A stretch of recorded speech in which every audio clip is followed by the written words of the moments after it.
Abang tahu nggak kesalahan orang tua di mana?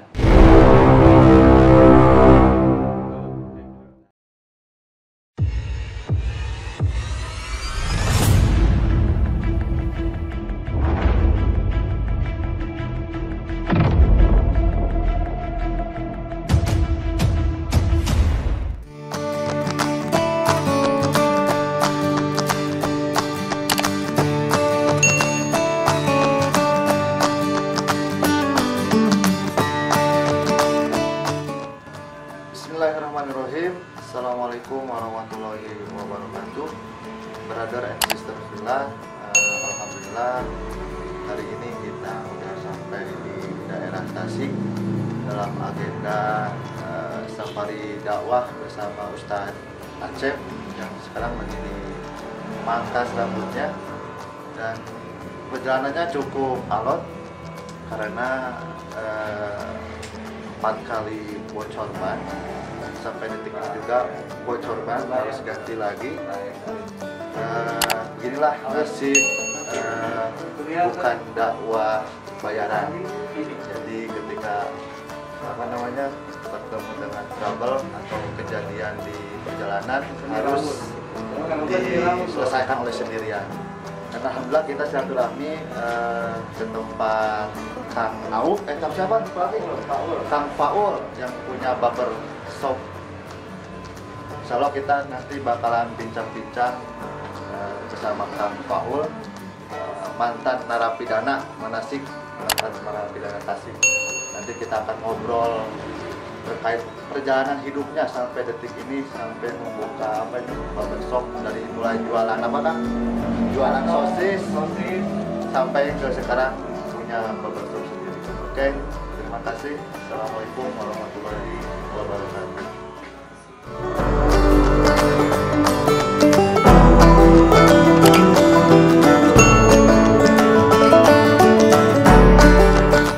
Oke teman-teman, hari ini perjalanan cukup terhambat dengan beberapa kendala, yakni ban bocor udah 4 kali dengan hari ini.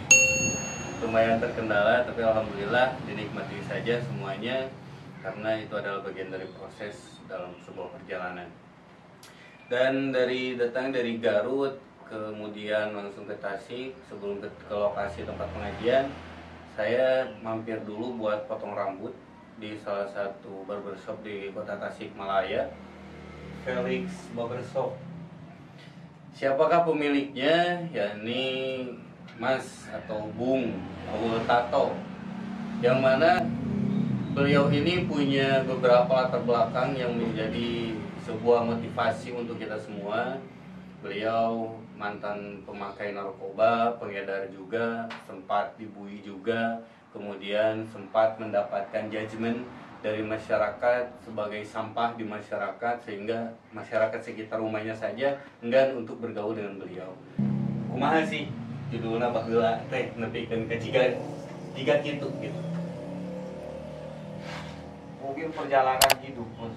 Dulu saya paling dikucilin, dibully sama teman-teman, ya kan. Terus saya bertekad, gua harus jadi sesuatu gitu. Saya lari ke Bandung, di situ mungkin cari kehidupan di situ. Saya terjun ke dunia jalanan karena apa? Saya mencari ilmu gitu. Karena mungkin untuk di sekolah saya ke sekolah, ya kan? Mungkin orang tua gak mampu, ya kan? Orang hina lah. Saya sampai di BIP di situ, saya bergaul sama banyak teman, ya kan? Sama anak pang, terus anak band semua kan kumpul di situ, ya kan? Di situ banyak saya. Terus alhamdulillah saya juga pernah dinasihatin sama almarhum Ari Rusli. Di situ saya dijalurkan, ya. Jadi intinya gini, kamu harus bisa berkarya. Kamu harus bisa berpikir dan berkarya, jangan pernah berhenti berpikir dan berkarya, kata dia kan. Kelebihan kamu apa? Nah, di situ saya mencari terus. Jadi apa sih? Segala dicoba gitu. barangkali aja ada kelebihan bakat yang terpendam gitu kan ya. Akhirnya Robi menyarankan gini, lu bisa nato nggak? Nggak tahu, saya gitu kan. Tapi saya harus pulang ke Bandung. Saya minta uang 25.000, namanya Romi itu. Dikasihlah 25.000, dikasih map, 2 map tuh tato, ya kan? Saya rencana ke Bandung, terus masuk ke Pangandaran. Ke Bandung saya minta uang ya kan, sama anak-anak di BIP. Aja di situ. Saya ke Pangandaran. Wah, perjalanan panjang. Sampai saya di situ mau dibakar, dipinta orang. Wow. Dipinta orang, sampai orang-orang Pangandaran itu gak mau nemenin saya. Orang-orang Bandung juga di teman-teman saya nih, gak mau ada yang nemenin. Saya dipinta. Karena waktu itu gini Pak, ada teman saya, ya kan orang Tasik nih, orang Tasik itu. Kenalan. Saya kenalin sama anak-anak, ada bulak laut di situ lah orang Pangandaran. Taunya dia Ranmor. Nuduh. Ya, tanpa sepengetahuan saya, dia tuh main sama anak-anak Pangandaran situ, main. Anak-anak kan taunya itu teman saya. Nah jalan, mungkin dia, dicuri tuh, ya kan? Orang situ nyangkanya ke saya. Pas ada waktu itu kejadian waktu dibakar orang ya di Pangandaran kan, waktu itu tahun berapa nggak tahu lah, lupa. Nah, saya di situ. Semua orang nggak ada yang nemenin saya sendiri aja. Saya di pinggir pantai saya nangis di situ. Saya tuh nggak boleh keluar dari Pangandaran. Waktu itu saya sampai dikeroyok semuanya. Saya cuma bilang gini, tolong berikan waktu saya untuk ngomong gitu. Mereka dibunuh kita terserah sih ya, ya, gitu kan. Dijelaskan. Alhamdulillah banyak kejadian-kejadian itu, alhamdulillah mereka minta maaf, saya nggak salah. Gitu. Situ berlanjut. Hidup makin perih, makin kacau. Saya jadi pengedar narkoba, ya kan. Saya lari ke Tasik. Di Tasik 2001. Nah, sampai kena saya. Jadi berawal 91, langsung Pangandaran, sempat dibakar, mau dibakar dan sebagainya gara-gara fitnah. Masuk ke Tasik 2001, sudah jadi pengedar narkoba gitu. Ngedar enggak, saya pakai. Kemudian pas ketika diciduk, kena ke polisi. Tahun berapa? Kemudian 2002 di penjara di LP sini, Tasik. Oh, LP Tasik. Berapa tahun? 2 tahun lebih lah. 2 tahun lebih. Berarti cukup lumayan ya perjalanan Kang Paul ini, yang mana banyak sekali kisah-kisah yang bisa dibilang cukup mengharukan juga, menjadi bahan untuk fitnah orang lain, orang yang berbuat kusabab background, kusabab masa lalu dan latar belakang, yang pada akhirnya ketika orang melakukan sesuatu begitu mudah dilemparkan, wah si iya. Cuman saya orangnya gini, nggak pernah lari dari masalah. Seberat apapun masa saya hadapi sampai selesai. Gitu orangnya. Peduli orang mau ngomong apa, saya nggak akan peduli lah. Saya udah bersetan dengan harga diri apa. Saya apa adanya, ngomong apa adanya. Berarti posisi dari 91 sampai di penjara di Tasik, kondisi di masyarakat tahu Mas Paul dari mana, latar belakangnya, penjahat kah atau apa? Mungkin orang kampung sini nggak tahu saya nakal. Sampai orang Tasik aja nggak tahu saya orang Tasik. Saya nggak pernah saya pegang KTP identitas. Karena setiap langkah itu pasti kasus. Jadi ketika balik ke daerah sini, di daerah Banten, gimana respon di masyarakat? Nah, saya balik di Banten udah sebulan lebih, baru ibu saya nyariin. Ada di TV saya itu kan. Oh, Keciduk. Ya. TV lokal Tasik. Ya, Oh. Keciduk. Terus respon keluarga ketika Mas Paul pulang dari penjara pesantren, kemudian balik ke rumah, ketemu orang tua, gimana tanggapan orang tua? Apakah orang tua ngusir kah? Atau ngegabruk atau kumaha gitu? Kalau ibu ya, ibu saya terutama, Hmm. dia suka merhatiin saya. Dia bolak-balik. Kalau bapak saya waktu itu mungkin agak-agak benci ke saya kan, karena dia malu. Di sini dia pemuka agama disebutnya gitu kan, Oh. sama para kiai kan Hmm. mainnya ya kan. Tiba-tiba anaknya begitu, mungkin kecewa gitu ya. Saya juga ngerti, saya nggak banyak omong.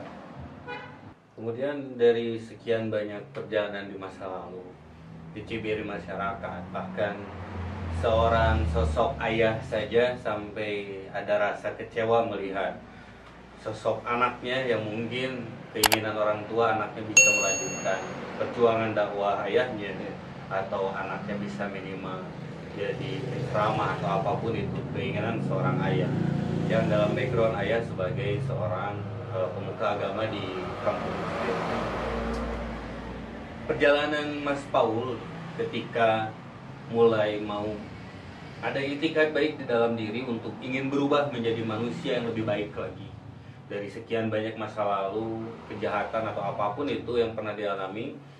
Apa sih yang membuat Mas Paul ingin kembali, istilahnya menemukan jalan untuk kembali kepada Tuhan? Satu poin lagi nih ada ya buat orang-orang para orang tua ya. Abang tahu nggak kesalahan orang tua di mana? Kurang tahu, kira-kira. Nah, menurut saya kesalahan orang tua itu selalu menghendaki kehendaknya. Misalkan saya dulu ya kan, saya pengen sekolah, ya kan, saya pengen sekolah, saya dipesantrenin, ya kan, harus jadi ustad. Sedangkan jiwa saya tuh nggak pengen ke situ, ngerti nggak?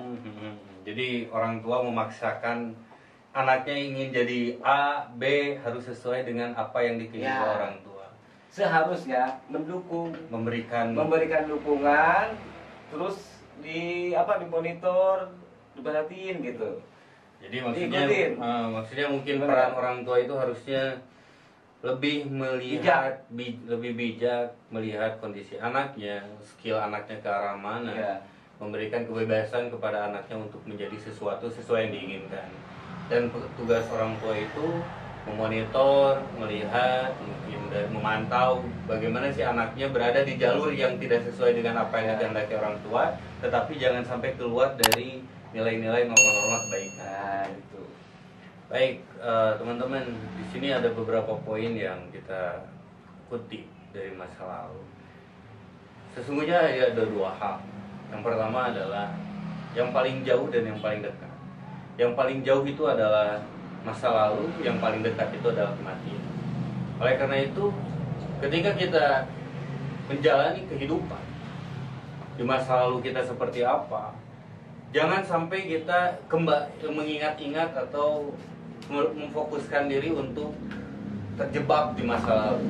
Kalau ibaratkan analoginya seperti ini, kenapa kendaraan itu, mobil contohnya, kaca depan lebih besar ketimbang spion? Dikarenakan masa depan itu masih panjang untuk kita semua, dan masa lalu itu ibaratkan kita melihat di spion kendaraan. Ketika kita mau belok, baru kita lihat spion. Jangan sampai kita hidup, kita jalan hanya sebatas melihat spion. Terus di masa lalu terjebak di sana, enggan untuk mau mengupgrade diri menjadi lebih baik. Dan kemudian orang tua pun harus bisa lebih bijaksana lagi, karena seorang anak ketika dilahirkan ada nasibnya masing-masing, ada keinginannya, ada kemauannya masing-masing, dan tugas kita sebagai orang tua harusnya lebih bijak bagaimana caranya supaya anak kita berada dalam koridor yang baik tapi dengan fashionnya sendiri. Jangan sampai anak menjadi dalam kasus ini seperti ini berontak. Anak ingin A, orang tua ingin B, sehingga tidak menemukan titik temu. Nah, bagaimana peran orang tua dan anak? Komunikasi di rumah itu harus lebih diperjelas kembali, harus lebih dieratkan kembali, dijalin kembali, supaya ada sebuah solusi bagaimana anak kita, orang tua kita menjadi khususnya anaknya menjadi orang yang lebih baik meskipun tidak sesuai dengan apa yang dikehendaki orang tua. Baik teman-teman, Allah tidak akan merubah sebuah kondisi seseorang, sebuah kondisi di masyarakat kalau kitanya sendiri enggan untuk merubah diri kita sendiri. Oleh karena itu, niat yang baik seperti yang dikatakan di dalam kitab Arba'in, hadis yang pertama membahas mengenai niatnya dulu. Kenapa? Karena niat yang kita utarakan itu akan menjadi sebuah tujuan untuk kita semua. Bagaimana menggapai itu, bagaimana mencapai apa yang kita inginkan itu dengan niat yang baik.